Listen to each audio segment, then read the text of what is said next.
In my how-to video I talked about my bows, the bows that I started shooting with, and I thought I might show you the bows. So I'm starting with the Warbow bow. It's a hickory belly with a bamboo back, and I think it's IP in the middle. And this is around 78-80 pounds at 32 draw. So this is how it looks. And it's a bit soft now, but it's been a good friend to me for over 2 years, 3 years even. So, the Warbow. I think it costs me 400 euros or something. This is a bow by Lee Anchors. It's 102 pounds at 32. It's hickory, Masaranduba and purple heart in the middle. And this has been a really good friend to me. I use it for indoors shooting and winter shooting still. Works fine during the winter actually. Yeah, the anchors.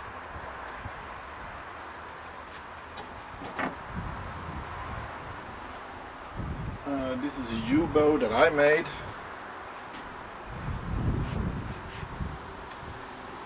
I have not used this bow, but this is going to represent the bow that I did have that broke, and this is around 110 pounds. Doesn't look like that, but it's actually really dense. So 110 pound bow.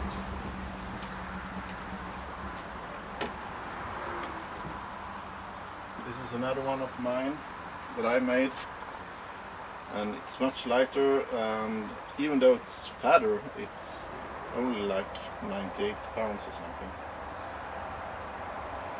I included it just because it's interesting to see that even though a bow can be really fat, it doesn't necessarily have to be strong.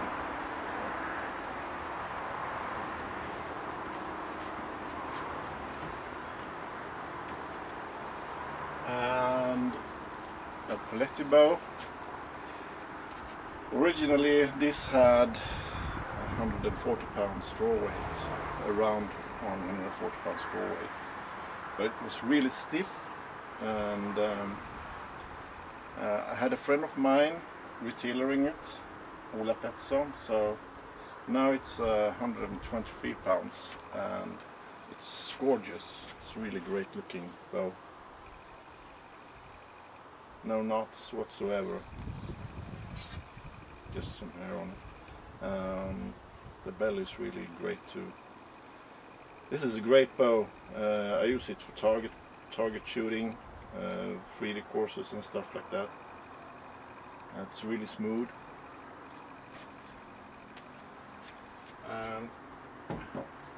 Here's my built strength bow.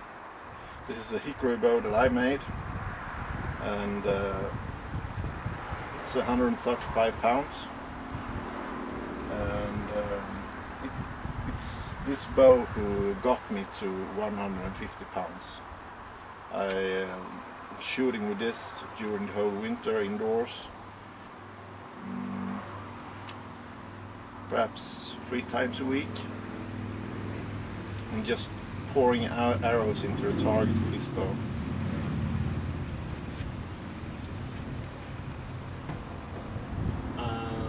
This is the Michael Hines bow that actually was like 125 pounds from the beginning, and during the winter, this winter, it stabilized, and now it's around 140.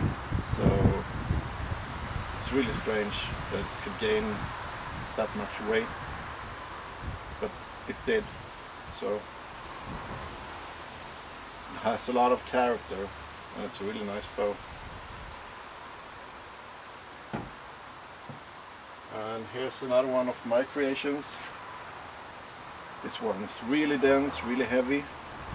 It's Scotland Dew, and this one is, depending on weather, 140 to 150 pounds, and it's really fast.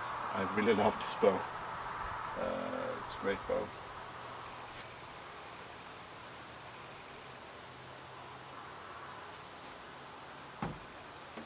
And last, this is my 150 hickory bow.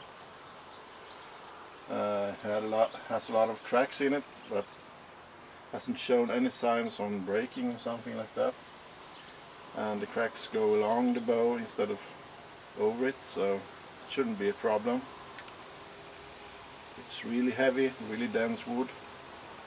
And this one, I'm shooting with this one just once, perhaps twice every fortnight. It's really heavy. So what should a bow cost? As I said, the Warbow bow, I think it was like something like 400 euros.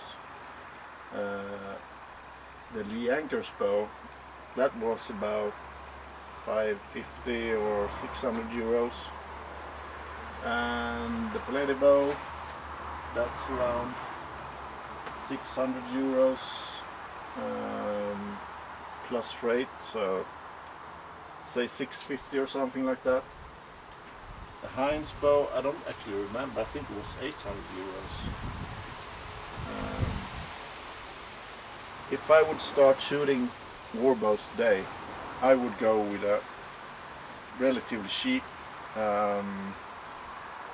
laminated bow or whole hickory bow, because they are really cheap to make. So I would definitely go for something like the Warbow, or just buy some wood hickory and make your own, or buy from a bowyer that makes hickory bows like me. Well,